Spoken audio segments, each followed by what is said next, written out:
Dans de précédentes vidéos de cette série sur la manipulation du DOM, nous avons vu différentes façons d'accéder à un élément du DOM en utilisant par exemple son ID, son nom de balise ou un sélecteur CSS. Cependant, il arrive parfois que l'on veuille accéder à un élément dans notre document sans passer par les méthodes que nous avons précédemment vues. Comme par exemple l'accès au nœud parent d'un élément ou au nœud frère situé juste après lui.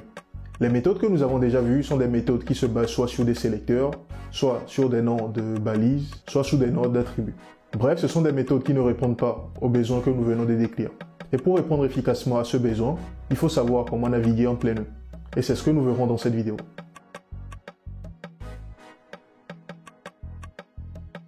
Le DOM fournit deux types de méthodes de navigation. Nous avons celle permettant de naviguer entre les nœuds et celle permettant de naviguer directement entre les balises, c'est-à-dire les nœuds de type élément.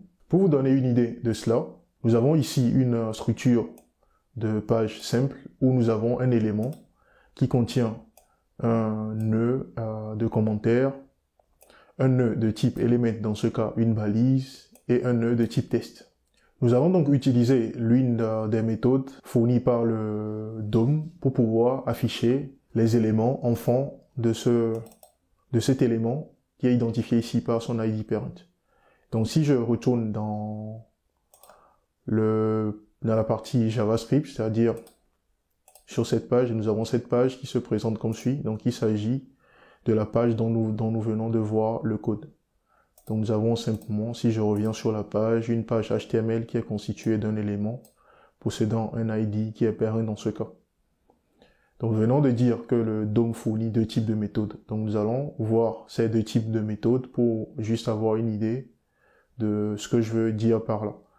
Donc si nous prenons cet ID par exemple, que nous avons déjà récupéré ici et que nous faisons un console log ici. Donc, si je fais console log, que je prends l'élément en question et que je fais appel ici à sa méthode ou à sa propriété children, comme ça, que j'affiche cela dans la console ici. Donc on voit que si je compare le résultat que j'ai ici, donc je vois que le children me donne accès à un élément qui est P dans ce cas. Donc si je regarde ici, donc on voit que cet élément dispose d'un seul élément HTML ou un nœud de type element dans ce cas qui est P. Mais si je retourne là et que je fais la même chose, même cette fois-ci en utilisant une autre méthode qui permet de récupérer les nœuds enfants. Donc si je fais ici child node element.child node child nodes, que j'affiche le résultat dans ma console cette fois-ci. Donc on voit ici que cette fois-ci j'ai plus d'éléments que ce que j'avais tout à l'heure. Donc on voit déjà que le node list ou child nodes plutôt me retourne ici un node list qui est une liste de nœuds. Et on voit que ici nous avons un nœud textuel, un nœud de commentaire, un nœud de test, un nœud de paragraphe, un nœud représentant un paragraphe et un nœud de test. Donc si on compare ceci à ce que nous avons ici, si je fais ça, et qu'on compare les résultats, donc on voit que la méthode la propriété que je viens d'utiliser me donne accès à des nœuds. Donc c'est ces éléments. Et nous avons vu dans la première vidéo ou la deuxième vidéo de cette série que nous avons différents types de nœuds. Donc nous avons des nœuds de type commentaire, des nœuds de type element qui représentent les balises que nous connaissons tous, et puis les nœuds de type test. Donc on voit que le résultat qui est affiché dans le cas du child nodes correspond à des nœuds, donc qui peuvent être de différents types. Alors que le résultat qui nous était affiché tout à l'heure lorsqu'on a fait le children, donc c'était juste des nœuds de type element qui nous sont retournés dans ce cas. Donc si on affiche ici le contenu, de nouveau que j'actualise la page, donc on voit que là j'ai un seul élément qui est et même le retour ici c'est des HTML collections, c'est-à-dire des collections d'éléments HTML, c'est-à-dire des nœuds de type éléments dans ce cas, qui représentent des balises. Donc le DOM nous fournit deux types de propriétés et de méthodes pour pouvoir récupérer ou avoir accès à des éléments ou naviguer dans notre nœud. Donc soit nous avons des méthodes qui nous retournent des nœuds, ou soit des méthodes qui nous retournent directement des nœuds, mais qui sont de type elements ou des balises. Mais dans la pratique, vu que nous nous intéressons plus aux balises en tant que développeur web, c'est-à-dire aux nœuds de type elements, nous allons commencer par voir comment le DOM nous permet d'accéder ou de naviguer entre des nœuds de type elements, c'est-à-dire des balises. Donc pour la partie et pour mieux comprendre cette partie, nous allons repartir sur une nouvelle page HTML ou un nouveau contenu de page qui va se présenter comme suit. Donc si on regarde un peu le code ici, ça correspond à ceci. Donc l'idée c'est que nous avons une page qui contient maintenant un élément de titre, une div qui contient d'autres enfants. Donc si nous faisons un récapitulatif rapide en se basant sur ce que nous avons vu dans le chapitre ou dans la vidéo sur les notions d'arbre, donc nous allons nous intéresser à cet élément. Donc cet élément a pour parent l'élément UL ici et a pour frère les deux éléments LI que nous avons ici. Donc on dit que cette balise a pour enfant ces trois éléments LI, mais l'élément qui porte l'ID second ici a pour frère ces deux éléments LI. Donc pareil, lorsque nous prenons l'élément UL ici, son frère qui le précède, c'est le P ici, et leur parent commun, c'est la div ici. Et lorsqu'on remonte encore dans la hiérarchie, les deux éléments que nous avons ici, le H1 et la div que nous avons ici, ils ont comme parent commun le body. Donc nous avons parlé de tout cela dans la partie sur la notion d'arbre. Et si nous prenons cette page dont le code HTML se présente comme suit et que nous nous intéressons seulement à la partie body, on peut représenter cette page comme sur l'image que nous avons là. Donc si je prends l'image que nous avons ici et que nous la comparons à la page que nous avons sur dans notre éditeur de test ici, donc on voit que nous avons d'abord le body et qu'à l'intérieur du body, nous avons un élément H1 qui est l'élément ici. Il s'agit de l'élément qui se trouve là. Donc ici, nous n'avons pas représenté les nœuds textuels et tout. Donc on s'intéresse juste aux éléments, c'est-à-dire aux nœuds de type element, c'est-à-dire les balises. Donc nous avons notre body qui a comme enfant les nœuds H1 et les nœuds div. Donc ici, sur la représentation, nous avons représenté les frères ou les enfants d'un même parent avec les mêmes couleurs. Donc tous les nœuds qui ont les mêmes couleurs sont des enfants d'un même parent et sont considérés comme des frères dans ce cas. Donc si nous reprenons, donc nous avons le body qui contient un H1 et une div. La div qui est le contenant ici contient un P et un UL. Donc nous avons un P et un UL. Le P a à l'intérieur d'autres éléments, c'est-à-dire le strong et tout ça que nous n'avons pas représenté ici. Le UL contient lui trois enfants qui sont les LI qui contiennent des tests first, second et third. Donc nous pouvons dire que la représentation que nous avons ici s'apparente au contenu de la page ou le code de notre page que nous avons ici, qui est le HTML. Donc ce code HTML correspond à cette représentation. Jusqu'au niveau du P, nous ne sommes pas intéressés au contenu du P. Donc l'idée de cette partie, c'est de voir comment depuis un élément, nous pouvons accéder aux différents nœuds, parents, frères, et pouvoir, dans ce cas, réaliser des manipulations dessus. Donc ce que nous allons faire, nous allons nous intéresser pour tout la suite à cet élément. Donc on va supposer que nous sommes au niveau de cet élément, qui est le LI au milieu ici, et que nous voulons accéder aux éléments qui sont autour de lui. C'est-à-dire, dans un premier temps, on va essayer d'accéder à son parent, à ses frères, à son grand-parent, et ainsi de suite. Donc nous allons voir un peu les méthodes ou les propriétés que le DOM nous met à disposition pour pouvoir réaliser cela. Donc je peux agrandir juste ceci. On va l'utiliser comme référence. Je le garde là. Et on va également se mettre là. Donc ici, dans un premier temps, je récupère l'élément second ici, qui représente cet élément que nous avons là. Donc je vais faire ceci, en espérant que ça soit bien visible pour tout le monde. Je vais le garder comme ça. Donc le second représente mon élément qui se trouve là. Donc dans un premier temps, nous allons essayer d'accéder à son parent qui est le UL que nous avons là. Donc pour pouvoir réaliser cela, on utilise la propriété parentElements. Donc je reviens là. Je vais juste faire un petit console log ici sur cet élément. Et je vais dire que pour récupérer son parent, dans ce cas son parent, donc l'élément parent, donc on va utiliser la propriété parentElements. Donc il s'agit de cette propriété. Donc on va retourner dans notre navigateur, tester cela. Donc on s'attend à ce que ça nous donne accès au UL que nous avons là. Donc je retourne juste dans mon navigateur là. J'actualise ma page.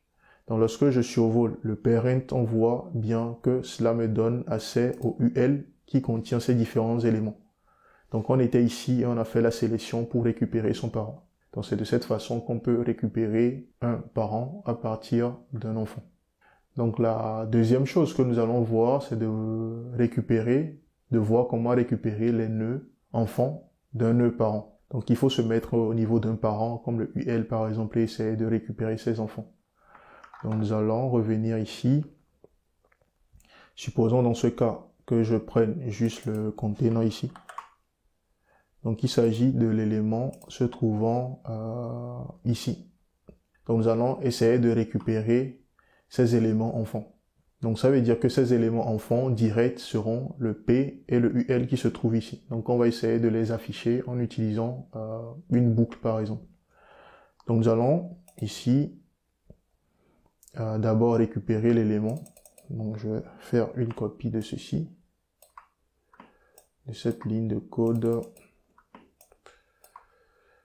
Si l'éditeur de test le permet bien, du coup je fais ceci. Donc je vais récupérer l'élément dont la classe est contenant. Donc du coup j'utilise le carry selector ici pour me donner accès à un seul élément. Donc on va appeler ici que cet élément représente notre div. Donc on va l'appeler div comme ça, c'est pas grave. Donc l'idée c'est que nous voulons accéder juste depuis ici à ces enfants qui sont P et UL. Donc dans un premier temps, on va juste afficher le résultat issu de l'appel de children qui nous permet de récupérer ces éléments enfants. Donc on va juste faire ici la div, ou au pire je mets en commentaire ceci pour me servir de référence après.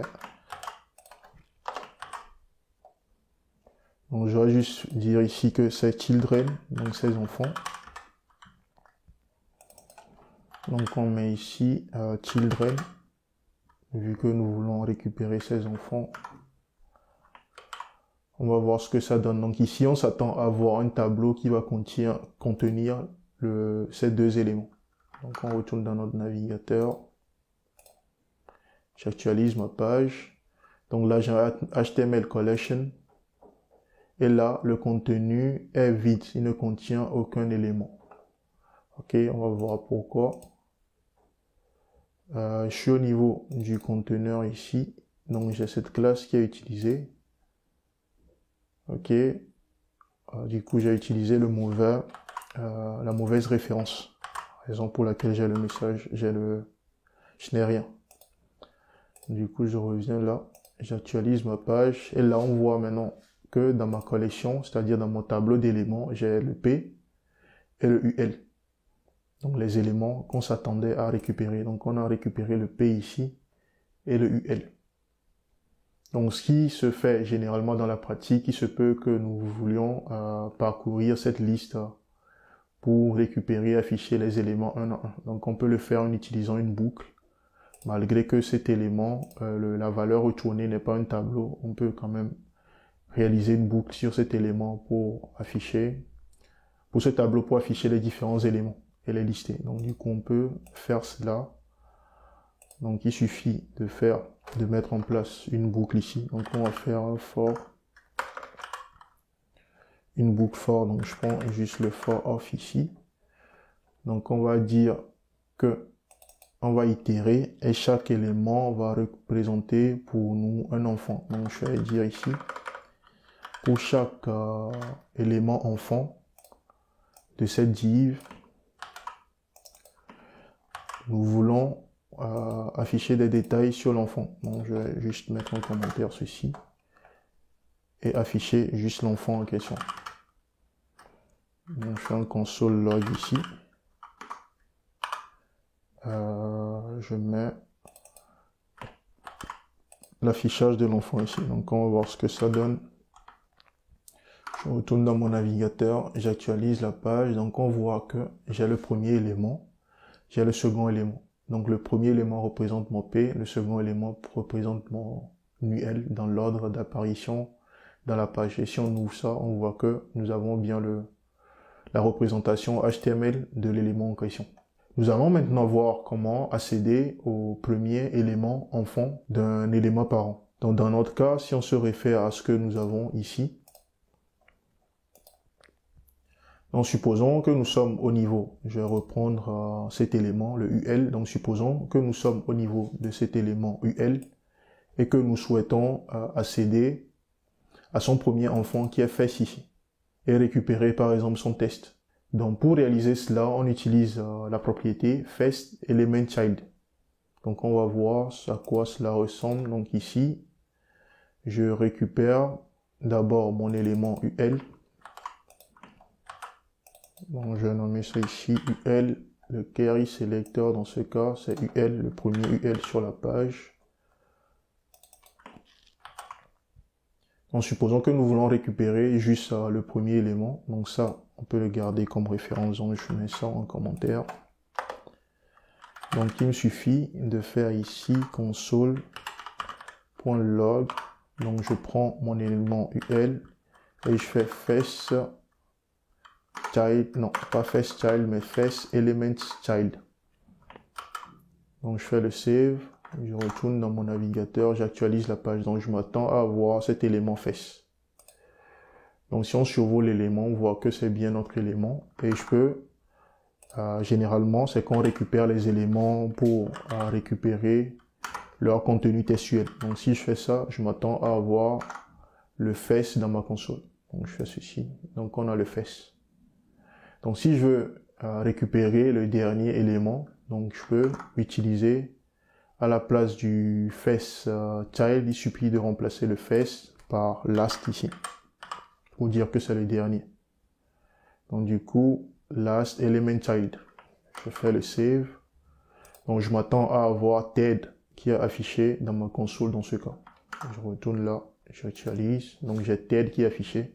Et cela montre que ça me donne accès à cet élément. Donc une autre façon de procéder, c'est de récupérer les éléments passant par les index.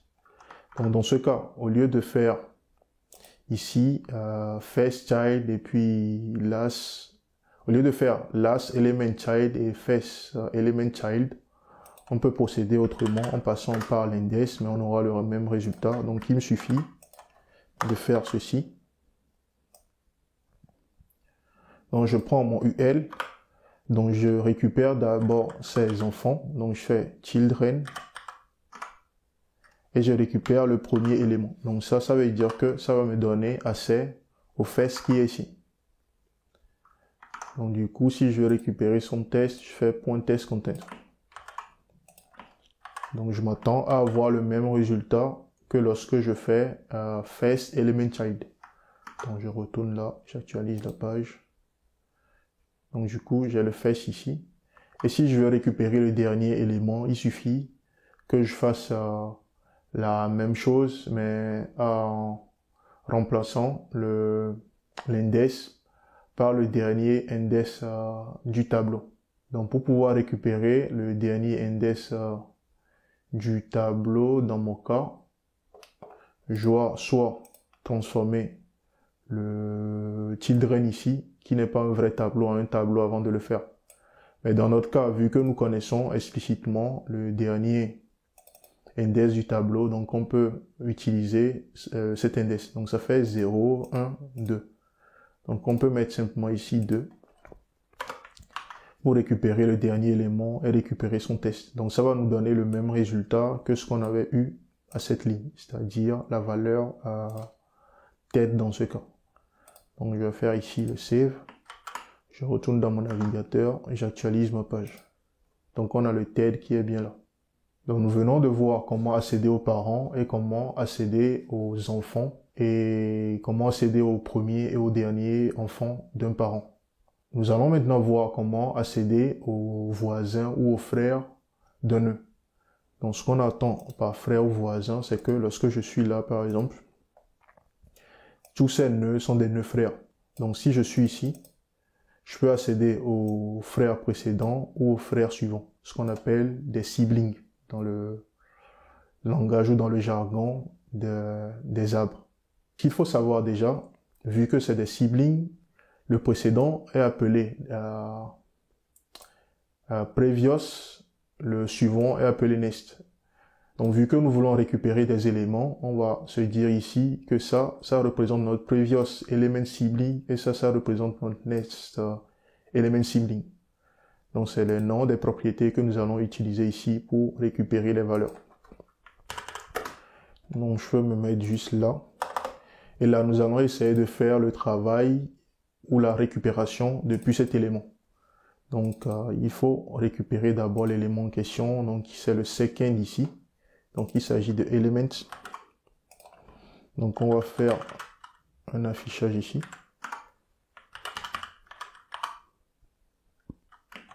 Donc on va essayer d'afficher son frère suivant. Donc on doit faire dans ce cas next element sibling. Je fais le save. Je retourne, j'actualise ma page. Donc on s'attend à ce que ce soit cet élément. Vu que nous nous trouvons ici en faisant le next sibling. Donc je vois que c'est bien l'élément en question. Si je change la propriété que nous voulons récupérer ici, on va voir que ça va nous donner accès au TED. Donc je retourne là, j'actualise ma page, j'ai TED. Donc si je veux récupérer par contre le précédent, donc il me suffit de remplacer le next par previous.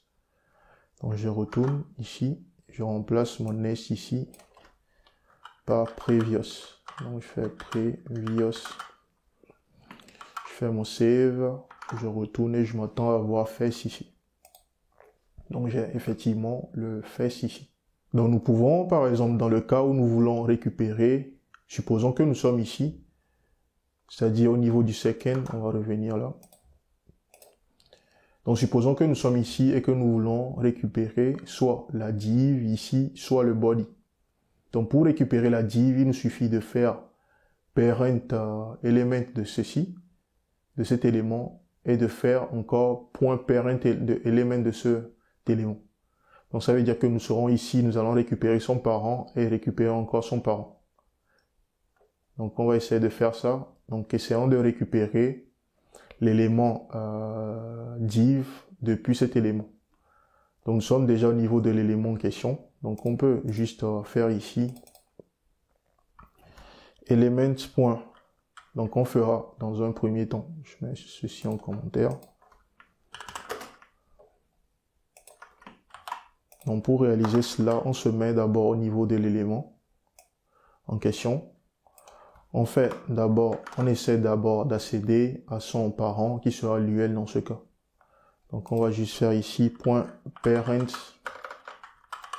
element. Donc ça nous donne accès d'abord au UL.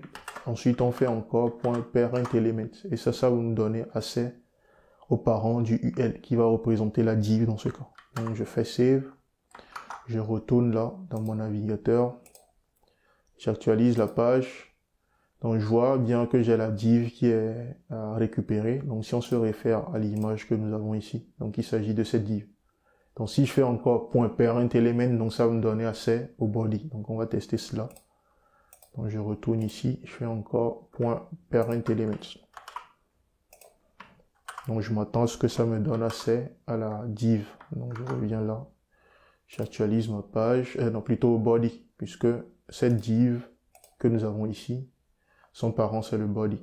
Donc du coup là, je vois que j'ai le body qui est bien récupéré avec ses enfants.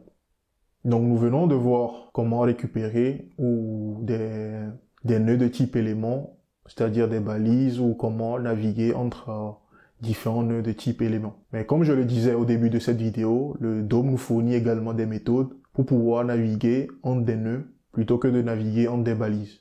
Donc pour cela, toutes les méthodes que nous venons de voir ont leur équivalent qui permettent de récupérer des nœuds au lieu de récupérer des nœuds de type Elements plutôt. Donc pour avoir le nom de ces propriétés plutôt, et autant pour moi c'est pas des méthodes, c'est des propriétés. Donc pour avoir le nom ou l'équivalent de toutes les propriétés que nous venons de voir ici, il suffit d'omettre le element que nous avons là.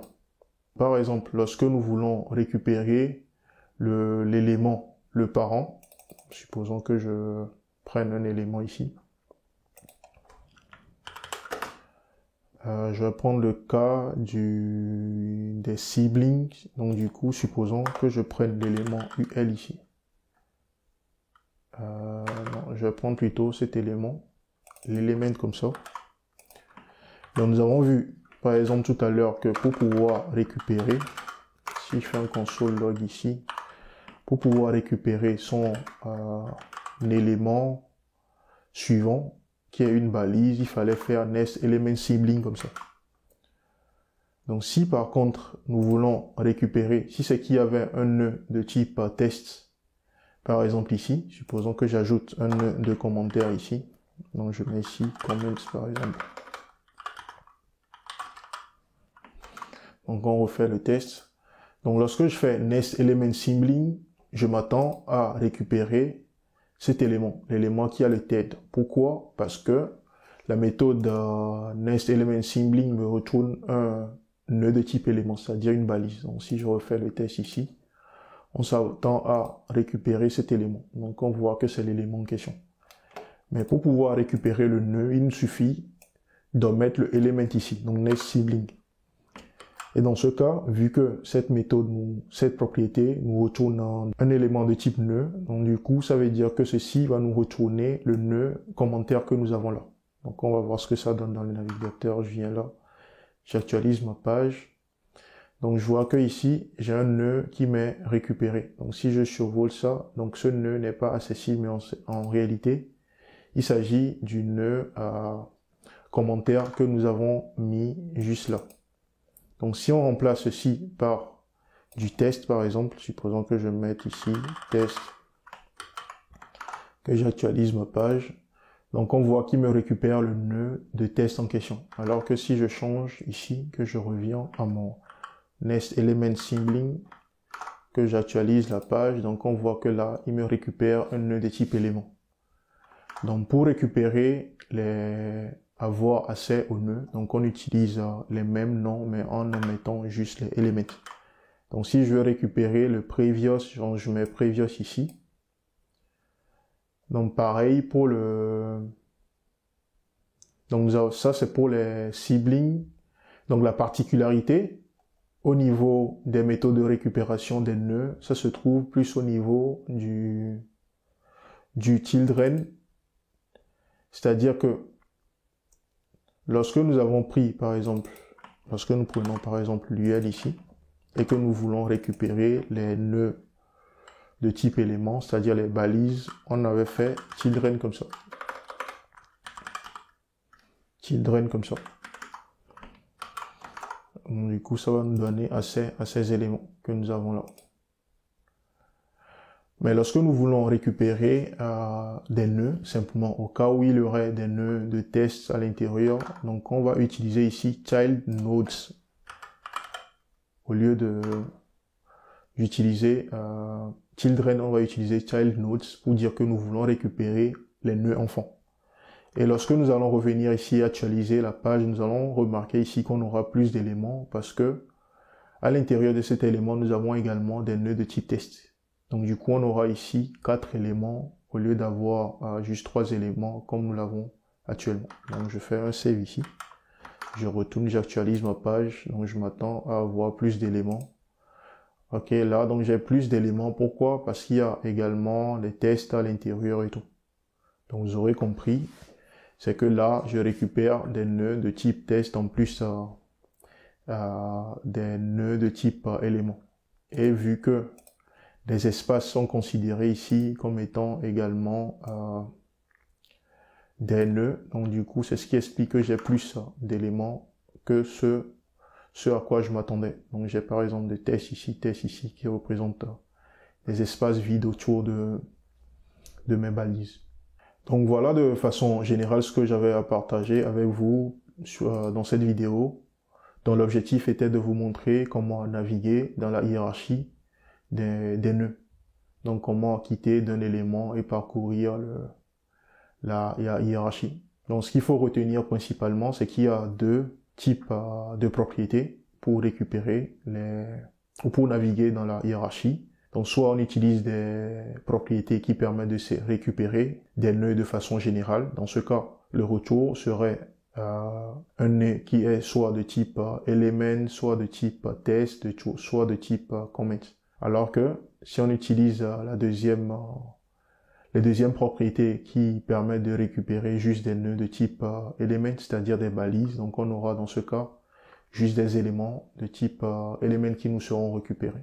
J'espère que vous avez appris quelque chose de nouveau. Si c'est le cas, alors n'hésitez pas à liker la vidéo. Et si vous souhaitez revoir d'autres vidéos comme celle-ci sur des sujets en rapport avec le développement web et que vous n'êtes pas déjà abonné à la chaîne, je vous invite à le faire et à activer la notification.